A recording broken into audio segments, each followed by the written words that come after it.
નમસ્કાર, તમે જોઈ રહ્યા છો મંતવ્ય અને મેટ્રો 18 સાથે હું આપની સાથે મહેન્દ્ર। તો મહત્વના સમાચાર સામે આવી રહ્યા છે, જ્યાં મંતવ્યમાં આપણે સમાચારની વાત કરીએ। મહત્વના સમાચાર મહેસાણાથી સામે આવી રહ્યા છે, જ્યાં વિસનગરના ભૂતનાથ મહાદેવ કમ્પાઉન્ડનો એક બનાવ સામે આવ્યો છે। મહાદેવ કમ્પાઉન્ડનો આ બનાવ વિસનગર નગરપાલિકાના પૂર્વ પ્રમુખ ગોવિંદ પટેલ પર હુમલાની ઘટના બની છે। ત્યારે પરીક્ષા સમયે ડીજે બંધ કરવાનું કહેવા ગયા હતા અને આ હુમલાની ઘટના બની છે। ત્યારે ડીજેના કારણે અભ્યાસ કરતા બાળકોને ડિસ્ટર્બ થતું હતું તેવું કહેવા ગયા હતા અને કેટલાક શખ્સો દ્વારા હુમલો કરવાની આ ઘટના સામે આવી છે। મહેસાણાના વિસનગરથી આ મહત્વના સમાચાર સામે આવી રહ્યા છે। વિસનગર નગરપાલિકાના પૂર્વ પ્રમુખ ઉપર કેટલાક શખ્સો દ્વારા હુમલો કરવામાં આવ્યો છે। ત્યારે લોખંડની પાઇપ અને ધોકા વડે હુમલો કરવામાં આવ્યો છે। હુમલો થતા જ ઇજાગ્રસ્ત થતા તાત્કાલિક હોસ્પિટલ ખસેડવામાં આવ્યા હતા। હુમલા મામલે એક જ પરિવારના 4 સામે ફરિયાદ નોંધાઈ છે। ત્યારે વિસનગર શહેર પોલીસ સ્ટેશનમાં આ અંગે ફરિયાદ નોંધવામાં આવી છે। ઇજાગ્રસ્ત થતા તાત્કાલિક તેઓને સારવાર માટે હોસ્પિટલ ખસેડવામાં આવ્યા હતા। વિસનગર નગરપાલિકાના પૂર્વ પ્રમુખ કે જેઓ ઉપર હુમલો લગ્ન પ્રસંગ હતો અને લગ્ન પ્રસંગે ડીજે બાબતે બબાલ થઈ હતી। ત્યારે ભૂતનાથ મહાદેવ કમ્પાઉન્ડનો આ મામલો સામે આવ્યો છે, જ્યાં લોખંડની પાઇપ અને ધોકા વડે હુમલો કરવાની આ ઘટના બની હતી। ઉલ્લેખનીય છે કે પરીક્ષા ચાલી રહી હતી ને તે દરમિયાન ડીજે વગાડવાનું બંધ કરવાનું કહેવા જતા આ ઘટના બની હતી।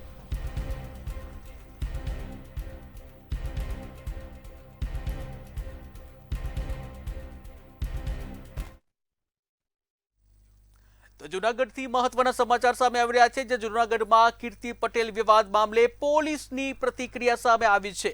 તો મહત્વના સમાચાર સામે આવી રહ્યા છે। જૂનાગઢમાં જે કહી શકાય, જૂનાગઢમાં મહાશિવરાત્રી નિમિત્તે જે મેળો હતો તે અંગે આ પોલીસની પ્રતિક્રિયા સામે આવી છે। કીર્તિ પટેલ સામે ભવનાથ પોલીસમાં 2 ગુના દાખલ કરવામાં આવ્યા છે, જ્યાં 2 ગુના દાખલ કરવામાં આવ્યા છે। મહિલા પીઆઈ કે જે મોડની ફરજમાં રૂકાવટનો ગુનો નોંધવામાં આવ્યો છે। ત્યારે કીર્તિ પટેલને સ્નાન કરતા પીઆઈ દ્વારા અટકાવવાનો પ્રયાસ કરવામાં આવ્યો હતો અને આ મામલે હવે ફરિયાદ થઈ છે। આ મામલે પોલીસની પ્રતિક્રિયા સામે આવી છે। ઉલ્લેખનીય છે કે જૂનાગઢમાં જે ભવનાથનો મેળો હતો મહાશિવરાત્રી નિમિત્તે અને તે દરમિયાન કીર્તિ પટેલ મૃગશાહી જે કુંડ છે તેમાં નહાવા માટે જે ડૂબકી લગાવવા માટે ગઈ હતી, આ દરમિયાન પોલીસ દ્વારા અટકાવવામાં આવી હતી। ત્યારે કીર્તિ પટેલ સામે ભવનાથ પોલીસ મથકમાં 2 ફરિયાદ નોંધાઈ છે, જ્યાં મહિલા પીઆઈ કે જે મોડની ફરજમાં રૂકાવટની આ ફરિયાદ કરવામાં આવી છે। ત્યારે કીર્તિ પટેલ સામે 2 ફરિયાદ નોંધવામાં આવી છે અને આ મામલે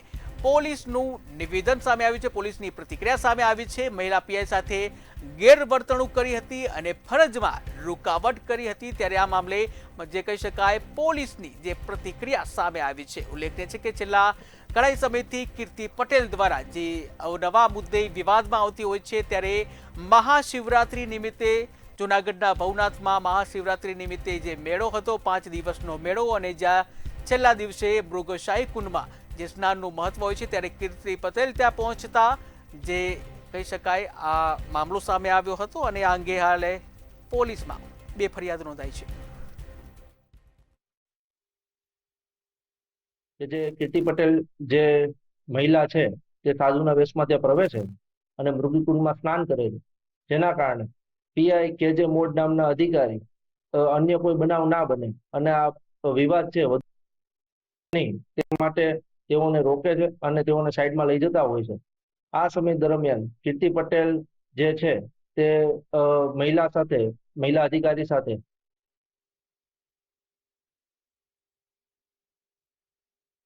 વર્તન કરે છે, અશોભનીય વર્તન કરે છે અને તેઓને જાનથી મારી નાખવાની ધમકી આપે છે, જેના કારણોસર ભવનાથ પોલીસ સ્ટેશન ખાતે ફરજ રૂકાવટનો ગુનો દાખલ કરવામાં આવેલ છે અને આ જ સમય દરમિયાન અન્ય પણ એક ફરિયાદ દાખલ કરવામાં આવેલી છે। તો રાજકોટથી મહત્વના સમાચાર સામે આવી રહ્યા છે, જે રાજકોટમાં 4 બાંગ્લાદેશી મહિલાને એસઓજી પોલીસે ઝડપી પાડી છે। તો વધુ 4 જે મહિલાઓ છે રાજકોટ ખાતેથી ઝડપાઈ છે। ઉલ્લેખનીય છે કે 4 જે મહિલા છે જે બાંગ્લાદેશી હતી, 4 મહિલાને રાજકોટ એસઓજી દ્વારા ધરપકડ કરવામાં આવી છે। કોઈ પણ ભારતીય પુરાવા ન મળતા આ ધરપકડ કરવામાં આવી છે। ત્યારે પકડાયેલ જે મહિલાઓ છે એ મહિલાઓ 4 દિવસ પહેલા જ રાજકોટ પહોંચી હતી અને જ્યાં રાજકોટ એસઓજી દ્વારા મહત્વની કાર્યવાહી કરવામાં આવી છે। પોલીસે બાંગ્લાદેશી મહિલાઓ છે તેઓને ડિપોર્ટ કરવા માટે પણ તજવીજ હાથ ધરી છે। ત્યારે રાજકોટમાં 4 બાંગ્લાદેશી જે મહિલાઓ છે તેને એસઓજી પોલીસે ઝડપી પાડી છે। ઉલ્લેખનીય છે કે બાંગ્લાદેશી ઘૂસણખોરો છે છેલ્લા કેટલાય સમયથી રાજકોટમાં પણ આવતા જોવા મળી રહ્યા છે। ત્યારે રાજકોટમાં હજી આવ્યાને 4 દિવસ જ થયા હતા, ત્યાં એસઓજી દ્વારા મહત્વની કામગીરી કરવામાં આવી।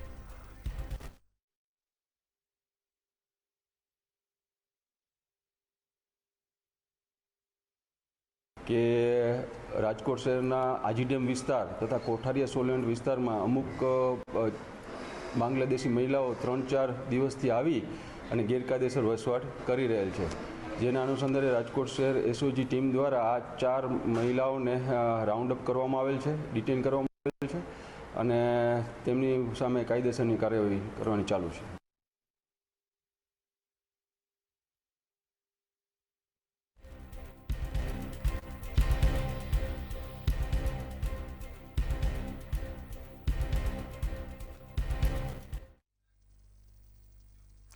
તો વિધાનસભાને લઈને મહત્વના સમાચાર સામે આવી રહ્યા છે, જ્યાં કોંગ્રેસના નેતા અમિત ચાવડાનું જે મહત્વનું નિવેદન બજેટ મુદ્દે સામે આવ્યું છે। તો મહત્વના સમાચાર સામે આવી રહ્યા છે, વિપક્ષ નેતા અમિત ચાવડા કે જેઓનું બજેટ મામલે નિવેદન સામે આવ્યું છે, ત્યારે ડબલ એન્જિન પાસે ઘણી આશાઓ હતું તેવું કહેવામાં આવ્યું છે। એક એન્જિન મોંઘવારી વધારે ત્યારે બીજું એન્જિન ભ્રષ્ટાચાર કરે છે તેવો આક્ષેપ કરવામાં આવ્યો છે।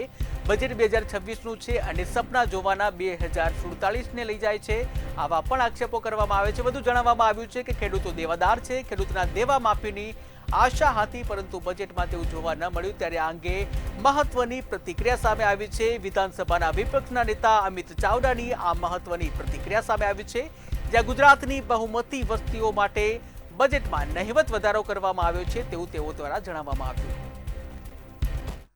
પણ જે રીતે વાસ્તવિકતા છે કે આ ડબલ એક એન્જિન જે મોંઘવારી વધારવાનું કામ કરે છે અને બીજું એન્જિન જે ભ્રષ્ટાચાર વધારવાનું કામ કરે છે, એનો પડઘો આ બજેટમાં પડ્યો હોય એવું સ્પષ્ટ દેખાય છે। બજેટ 2026-27 વર્ષ પણ સ્વપ્ન બતાવવામાં આવે છે 2047ના। આજે જમીન પર કંઈ છે નહીં અને ચંદ્ર પર લઈ જવાની વાતો વાળું આ બજેટ સ્પષ્ટ રીતે ગુજરાતના સામાન્ય લોકોની આશા અપેક્ષાથી વિપરીત છે, એની વિરુદ્ધનું છે।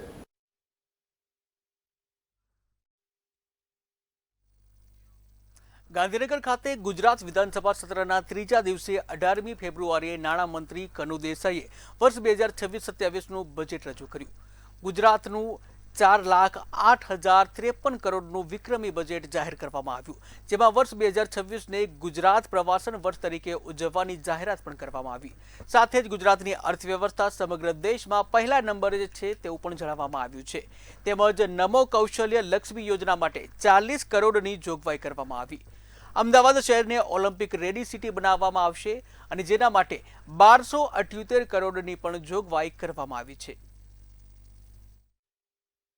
5 સ્તંભ સામાજિક સુરક્ષા, માનવ સંસાધન વિકાસ, આંતર માળખાકીય સુવિધાઓ, આર્થિક પ્રવૃત્તિનો વિકાસ અને ગ્રીન ગ્રોથ પર આધારિત વર્ષ 2026નું 4,08,000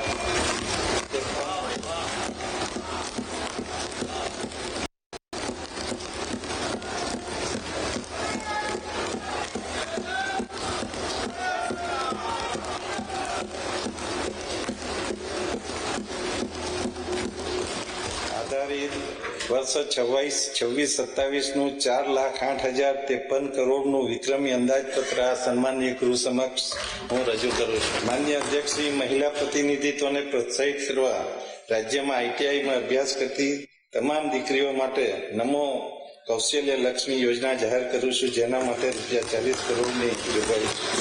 કોમનવેલ્થ ગેમ 2030ના આયોજન માટે અમદાવાદ શહેરને ઓલિમ્પિક રેડી સિટી બનાવવામાં આવશે, જેના ભાગરૂપે આંતરરાષ્ટ્રીય કક્ષાના સ્પોર્ટ્સ કોમ્પ્લેક્સ, સ્ટેડિયમ સ્થાપીને આધુનિક જાહેર પરિવહન સુવિધાઓ સાથે વિકસાવવામાં આવશે, જેના માટે ₹1278 કરોડની જોગવાઈ છે।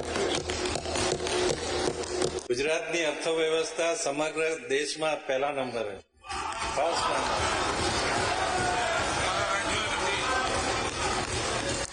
દરિયાના ઘોઘવતા મોજા સુધી, સૂર્ય મંદિરથી સ્ટેચ્યુ ઓફ યુનિટી સુધી, ગીરના ગર્જનાથી સોમનાથ સુધી પ્રકૃતિનું સૌંદર્ય અને સંસ્કૃતિનો અદ્વિતીય સંગમ છે. ગુજરાતના પ્રવાસન ક્ષેત્રને રાષ્ટ્રીય અને આંતરરાષ્ટ્રીય ફલક ઉપર પ્રસ્થાપિત કરવા વર્ષ 2026ને ગુજરાત પ્રવાસન વર્ષ તરીકે ઉજવવાની જાહેરાત કરી.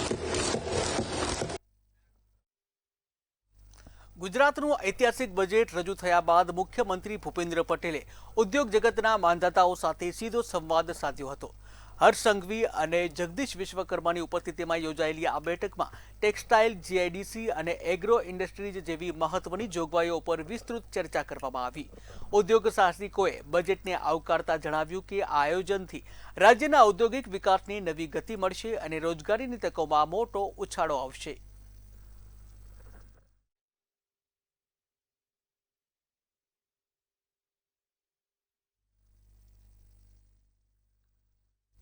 બજેટ અંગે પ્રવક્તા મંત્રી જીતુ વાઘાણીનું નિવેદન સામે આવ્યું જ હતું.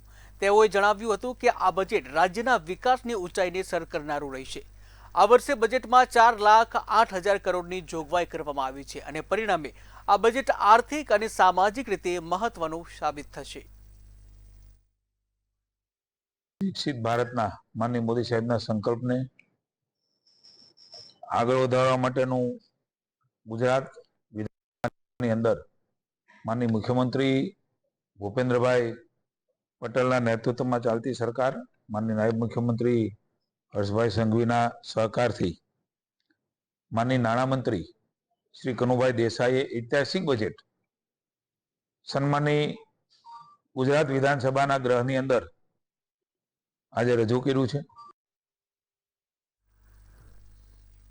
બજેટ સંદર્ભે ઉદ્યોગ ક્ષેત્ર સાથે સંકળાયેલા અગ્રણીઓના પ્રતિભાવો સામે આવ્યા હતા. આ વર્ષે જાહેર કરાયેલા રૂપિયા 4,08,000 કરોડના બજેટ અંગે વિવિધ પ્રતિસાદો સામે આવ્યા છે.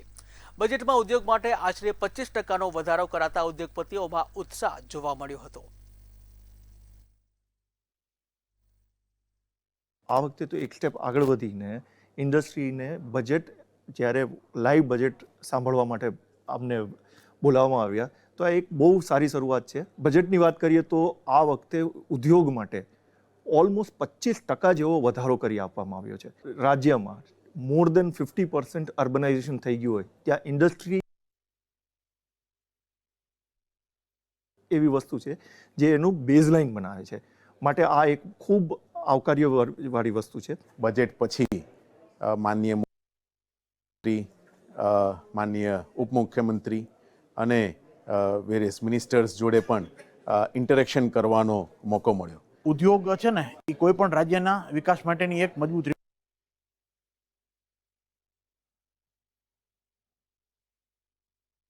ઉદ્યોગનો વિકાસ થાય એટલે રાજ્યનો જીડીપી છે એ વધતો હોય છે. તો ઉદ્યોગ માટે ખાસ કરીને 13,000 પ્લસ કરોડનું બજેટ સરકારશ્રીએ રજૂ કર્યું છે. એમાં અલગ અલગ MSME, textile industries, tourism, culture આ બધાને પ્રમોટ કરવા માટે એક બહુ સારો નમ્ર પ્રયાસ સરકારે જે કર્યો છે. માનનીય મુખ્યમંત્રી શ્રી ભૂપેન્દ્રભાઈ પટેલની અધ્યક્ષતામાં ગુજરાત સરકારે આજે જે વિકસિત ભારત 2047ના અનુસંધાનમાં વિકસિત ગુજરાત 2047 માટે આજે જે પ્રોગ્રેસિવ બજેટ જે એના માટે સરકારશ્રીને હું ધન્યવાદ આપું છું. રાજ્ય સરકાર દ્વારા રજૂ કરાયેલા બજેટને મહેસાણા લોકસભા સાંસદ હરિભાઈ પટેલે બિરદાવ્યું છે. યાત્રાધામ બહુચરાજી નવનિર્માણ સામે જે એની સાથે જ અન્ય જે યાત્રાધામોના સર્વાંગી વિકાસ માટે 55 કરોડની ફાળવણી કરવામાં આવી છે.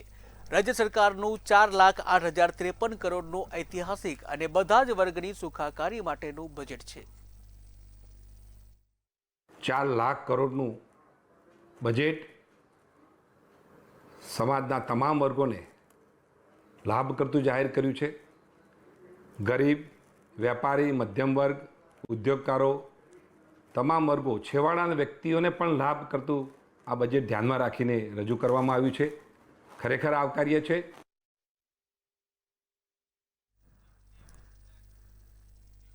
રાજ્યમાં ધોરણ 10 અને 12ની બોર્ડની પરીક્ષાઓનો પ્રારંભ થઈ ચૂક્યો છે. ત્યારે સુરક્ષાને લઈને વહીવટી તંત્ર એક્શન મોડમાં છે.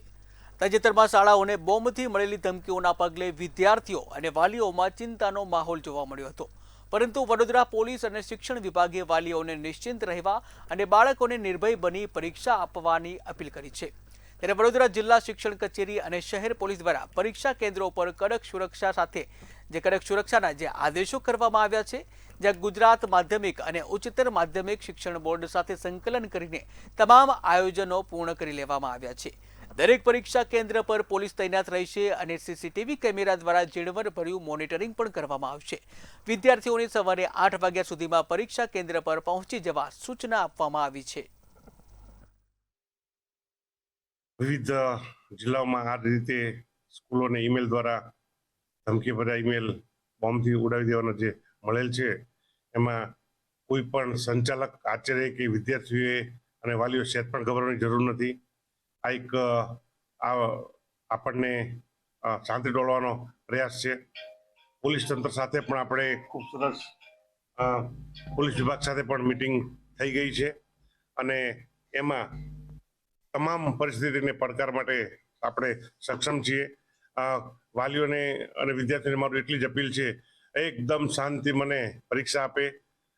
શિક્ષણ વિભાગ, વ્યવસ્થા તંત્ર અને પોલીસ વિભાગ આપણી સાથે ખડે પગે છે। કોઈ ડરવાની કે ચિંતા કરવાની જરૂર નથી। એ આનામાં ગભરાવાની કોઈ જરૂર નથી। આપણું જે પોલીસ તંત્ર છે એ સક્ષમ છે આ બધી વાત માટે, અને આ થ્રેડ ને આ બધું એક જાતનું એક ન્યુસન્સ છે। ખોટું પોલીસને ગેરમાર્ગે દોડાવવાના અને ખોટું હેરાન કરવાના આ એક એ છે, પણ એનામાં તમારે જે આખા વર્ષ તમે જેટલી મહેનત કરી છે બાળકોએ, તો એ મહેનત તમે એના પર કોન્સન્ટ્રેશન કરો અને તમે એક્ઝામ આપો। અને વાલીઓને પણ કહું છું કે વાલીઓએ પણ આમાં પેનિક થવાની કોઈ જરૂર નથી। એવું કશું કંઈક વસ્તુ જ નથી। પોઝિટિવ રહો અને બાળકોને પણ હિંમત આપો, અને બાળકો જે આટલી મહેનત કરી છે તો એમને વધારે હિંમત આપીને સારી રીતના એક્ઝામમાં ક્લિયર કરે, એ રીતનું એમને મનોબળ એમનું વધારો। અમદાવાદ શહેરમાં હાટકેશ્વર બ્રિજને લઈને ફરી એકવાર વિરોધ જોવા મળ્યો છે। બ્રિજના 2 સ્પાન તોડવાની કામગીરી અટકી જતા કોંગ્રેસ કાર્યકર્તાઓ અને સ્થાનિકોમાં ભારે રોષ જોવા મળ્યો। હાટકેશ્વર વિસ્તારમાં આવેલા છત્રપતિ શિવાજી મહારાજ ફ્લાયઓવર બ્રિજના 2 સ્પાન તોડવાની પ્રક્રિયા અચાનક અટકી ગઈ છે। ત્યારે વિરોધ પ્રદર્શન દરમિયાન પોલીસે પરિસ્થિતિ કાબૂમાં લેવા પગલાં લીધા હતા। વિરોધ કરી રહેલા કેટલાક કાર્યકર્તાઓની અટકાયત કરવામાં આવી હતી। અમારે 6 વર્ષથી આ લડત ચાલે છે। અમારા નેતા મ્યુનિસિપલ કાઉન્સિલર પૂર્વ એ જોર્જ ડાયસના થ્રુથી અમે લોકો બધા ભેગા થઈને આ આંદોલન કર્યું હતું, અને આ આંદોલન અમારું પૂરું થયું। હાઈકોર્ટે અમારી એ કરી, સરકારે અમારું જવાબદારી માની, અને હવે આ જે વચ્ચે પિલ્લર છે એ જો તૂટી જાય તો તરત રસ્તો ખુલ્લો થઈ જાય, ટ્રાફિકની સમસ્યા ઓછી થાય। એની અમને ખબર પડી છે કે એની કોઈ ઇજાજત મળતી નથી। એના વારામાં આ આંદોલન કરવામાં આવ્યું છે। અમદાવાદ શહેરમાંથી મોટા કોલ સેન્ટર ફ્રોડનો પર્દાફાશ કરવામાં આવ્યો છે। વેજલપુર પોલીસ સ્ટેશન વિસ્તારમાં છેલ્લા 6 મહિનાથી ચાલતું એક ગેરકાયદેસર કોલ સેન્ટર ઝડપાયું, જે આરોપીઓ વિદેશી નાગરિકોને ટેલિગ્રામ મારફતે સંપર્ક કરી લાખો રૂપિયાની છેતરપિંડી કરતા હતા। પોલીસે 2 આરોપીઓને ઝડપી વધુ તપાસ શરૂ કરી છે। ત્યાં જે મેઇન આરોપીમાં મુનાફ ખાન રશીદ ખાન પઠાણ, ઉંમર વર્ષ 34, અને એમના સાથી બીજા શકલેન મોહમ્મદ શફી સિપાઈ, કે જે બંને પોતાની પાસે ઘણા બધા મોબાઈલ ને લેપટોપ રાખીને કોલ સેન્ટર મતલબ એ રીતનું ચલાવી રહ્યા હતા। તે અંગે રેડ કરીને યોગ્ય કાર્યવાહી કરતા આ જે બંને આરોપીઓ છે તેમની પાસેથી 6 મોબાઈલ, 1 લેપટોપ અને 2 પેનડ્રાઈવ સહિતનો મુદ્દામાલ કબજે કરવામાં આવ્યો છે। એપ્સ્ટેઇન ફાઇલ્સમાં નામ આવવાની ભીતિ વચ્ચે દેશના પ્રધાનમંત્રી નરેન્દ્ર મોદી પર ટ્રેડ ડીલથી જે દેશને નુકસાન પહોંચાડવાના આક્ષેપ લગાવવામાં આવ્યા હતા। કેન્દ્રીય મંત્રી હરદીપસિંહ પુરી દ્વારા એપ્સ્ટેઇનને મળ્યાની કબૂલાતથી વિવાદ વધુ ઘેરો બન્યો હતો। ભારતીય યુથ કોંગ્રેસ દ્વારા પીએમ કોમ્પ્રોમાઇઝડ બેનર હેઠળ વિરોધ પ્રદર્શનનો કાર્યક્રમ રાખવામાં આવ્યો હતો, જ્યાં વિરોધ શરૂ થાય તે પહેલા જ યુથ કોંગ્રેસ પ્રમુખ પવન ગુપ્તા સહિત કાર્યકર્તાઓને પોલીસ દ્વારા ડિટેન કરવામાં આવ્યા। એપ્સ્ટેઇનની જે એપ્સ્ટેઇન ફાઇલ સમગ્ર વિશ્વમાં હચમચાઈ રહી છે। એ એપ્સ્ટેઇન ફાઇલમાં ક્યાંક ને ક્યાંક ભારતના પણ મોટા નેતાઓનું નામ આવ્યું છે, અને એમાં પણ પ્રધાનમંત્રીનું નામ છે એવી જાણકારી મળી છે। અને એના જ કારણે પ્રધાનમંત્રી દ્વારા અમેરિકા સાથે ટ્રેડ ડીલ કરી દેવામાં આવી છે। એ ડીલના કારણે ક્યાંક ને ક્યાંક ભારતના ખેડૂતોને ખૂબ જ મોટા પ્રમાણમાં નુકસાન થઈ રહ્યું એવી ભીતિ છે, અને ટેરિફમાં પણ જે 2.5% શરૂ થયેલું છે ટેરિફ આજે 18% તક પહોંચી ગયું છે. એના કારણે પણ વેપારો પર ખૂબ જ મોટું નુકસાન થયું છે. વડોદરા શહેરમાં પાણીની સમસ્યા વચ્ચે વડોદરા મહાનગરપાલિકા દ્વારા અનેક વિસ્તારોમાં ટેન્કરથી પાણી પૂરું પાડવામાં આવે છે, પરંતુ આ ટેન્કરો હવે રસ્તા પર કાળ સમાન બની રહ્યા છે. અનેક ટેન્કરોમાં ફિટનેસ અને ઇન્સ્યોરન્સ વિના જ કામગીરી ચાલી રહી હોવાના આક્ષેપો સામે આવી રહ્યા છે.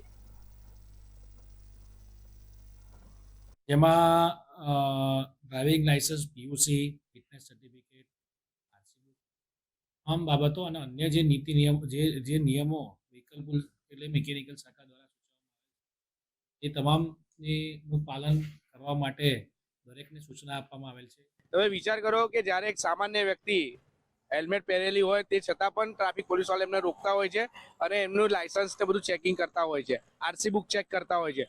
તો આ લોકો પર કોનો હાથ છે કે આ લોકોને કોઈ ચેક નથી કરતું? વીએમસી ની ગાડી ખાલી વીએમસી નું સ્ટીકર લગાડી દીધું આગળ, એટલે શું એ લોકોને ઓથોરિટી મળી ગઈ? કેમ ટ્રાફિક શાખા એ ચેક નથી કરતી?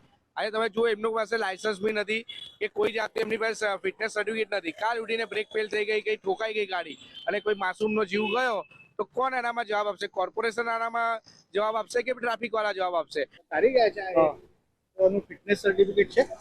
હા છે ને. ઇન્સ્યોરન્સ છે? ફોટા મંગાવેલો ક્યારે છે હાલમાં ઘરે પડી. શું ઉંમર છે તારી? મારી 18+ છે. કચ્છના મુન્દ્રા તાલુકાના કાંડાગરા ગામમાં આવેલી અદાણી કોલોનીમાં એક યુવકની આત્મહત્યા બાદ મામલો અત્યંત બિચક્યો છે. પરપ્રાંતીય મજૂરોના ઉગ્ર ટોળાએ પોલીસ ટીમ પર હુમલો કર્યો હતો. નીરજકુમાર નામના યુવકે અગમ્ય કારણોસર આત્મહત્યા કરી હતી. જ્યાં ઘટનાની જાણ થતાં જ્યારે પોલીસની ટીમ મૃતદેહનો કબજો લેવા આવી અને પંચનામાની કામગીરી માટે પહોંચી ત્યારે ટોળાએ પથ્થરમારો શરૂ કર્યો હતો. શ્રમિકોએ પોલીસના જે વાહન છે વાહન સહિત અન્ય 2-3 વાહનોમાં પણ તોડફોડ કરી હતી અને જેમાં એક ખાનગી કારને પણ સંપૂર્ણ રીતે સળગાવી દેવામાં આવી હતી. પરિસ્થિતિ ઉપર કાબુ મેળવવા પોલીસે 5 થી 7 શંકાસ્પદ જે લોકો છે તેઓની અટકાયત પણ કરી છે.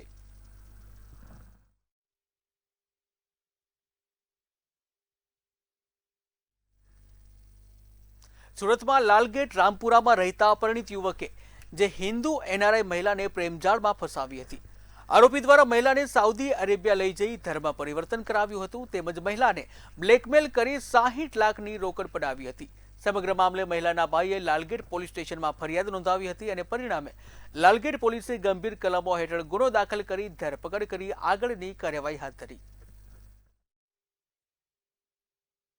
જેમાં એક ભોગ બનનાર મહિલા અત્યારે USA રહે છે અને તેની સાથે અત્રેના લાલગેટ પોલીસ સ્ટેશન વિસ્તારમાં રહેતા એજાજ સલીમભાઈ પટેલ ઉંમર વર્ષ 32 નાઓએ તેની સાથે ઘોડદોડ રોડ ઉપર G3 ફેશનમાં ઓનલાઈન ઈ-કોમર્સ વિભાગમાં કામ કરતો હોય અને ઓનલાઈન શોપિંગ દરમિયાન તે એના કોઈપણ રીતના સંપર્ક નંબરો મેળવી અને તેની સાથે મિત્રતા કેળવેલી.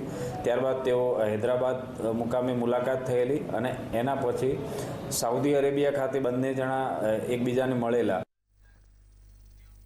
અમદાવાદના ખોખરા વિસ્તારમાં ભાજપ કોર્પોરેટરના પિતાનો એક વિડીયો વાયરલ થયો છે. જેમાં ભાજપના કોર્પોરેટર ચેતન પરમારના પિતા મહેશ પરમાર સરકારી અધિકારીઓ સાથે ગેરવર્તણૂક કરતા જોવા મળી રહ્યા છે. મહેશ પરમાર અત્યંત તોછડાઈ ભર્યું જે વર્તન અધિકારીઓ સાથે કરતા સંભળાઈ રહ્યા છે. વિડીયોમાં તેઓ કહી રહ્યા છે કે હું અહીંનો કોર્પોરેટર છું, અરજીઓ તો આવ્યા કરે એમ કહી દોડીને ના અવાય. હાઉસિંગ બોર્ડના અધિકારીઓ દબાણ હટાવવાની કામગીરી માટે ઘટના સ્થળે પહોંચ્યા હતા અને આ દરમિયાન કોર્પોરેટર ચેતન પરમારના પિતા મહેશ પરમાર ત્યાં આવી પહોંચ્યા હતા અને કામગીરી અટકાવવાનો પ્રયાસ કરવામાં આવ્યો હતો.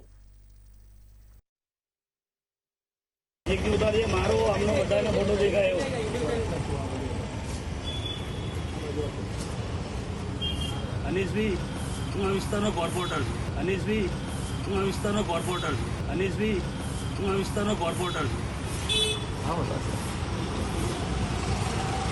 શાના માટે તમે આવ્યા હતા અહીંયા? શાના માટે એટલે પેલો જે આ લોકો ગટર લાઈનનું કીધું છે ને. કોણે ગટર લાઈનનું કીધું? અહીંથી કમ્પ્લેન નથી એને. કોની કમ્પ્લેન હતી? અરે બતાવું છું તમને, મારી વાત લેખિતમાં જ છે. અહીંના જ રહીશો, રોજ અવાર પડે દાદા, રોજ અવાર પડે ત્યાં આવી જાય છે. ભલે એટલે કોઈ આવે એટલે એવું થોડું સાંભળો, એ લેખિતમાં આપ્યું છે. હા ભલે આપ્યું હોય તો લેખિતમાં મેં પણ હાઉસિંગને બી આપ્યું છે, કોર્પોરેશન આપી છે, કોર્પોરેશનનો જવાબ મેં પાછો તમને આપ્યો. અમને તો સવારમાં પ્રેસ મીડિયાના માધ્યમથી ખબર પડી કે કોઈક વિડીયો એવો વાયરલ થયો છે. વિડીયો અમે જોયો. એ વિડીયોમાં કંઈ આપત્તિજનક શબ્દોનો ઉપયોગ કરવામાં નથી આવ્યો. હવે મારા ફાધર ત્યાં પહોંચ્યા તો જે સહીઓ કરેલી હતી એ આગેવાનો ત્યાં હાજર જ હતા. એટલે એવું સાબિત થયું કે આ બધી સહીઓ ખોટી કરેલી છે કોઈએ અને આ અરજી ખોટી છે એવી રજૂઆત મારા ફાધરે કરી ત્યાં. અને એ વાત સમજીને ત્યાંથી એમની પાસે ચા પાણી કરીને છૂટા પડ્યા. પછી આ વિષયને કોઈ ઇસ્યુ બનાવવામાં આવ્યો કે એમણે શું કીધું, કોર્પોરેટર તરીકેની રજૂઆત કરી, એ તદ્દન વાત બધી ખોટી છે. મેં એ લોકોને રજૂઆત એવી કરી કે જો આપણે કોઈ નોટિસ આપી હોય અને તોડવા આવ્યા હોય તો મને કશો વાંધો નથી. હવે નોટિસ જ નથી આપી અને મેં એવું કહ્યું કે આ મિલ મજૂરોના આપેલા મકાનો છે, આ દલિતો છે. મિલ મજૂરોને 1952-55માં મકાનો આપેલા છે, એમની ત્રીજી પેઢીથી રહે છે આ લોકો, અને એમનું ગેરકાયદેસર બાંધકામ હોય તો તમારો રાઈટ છે.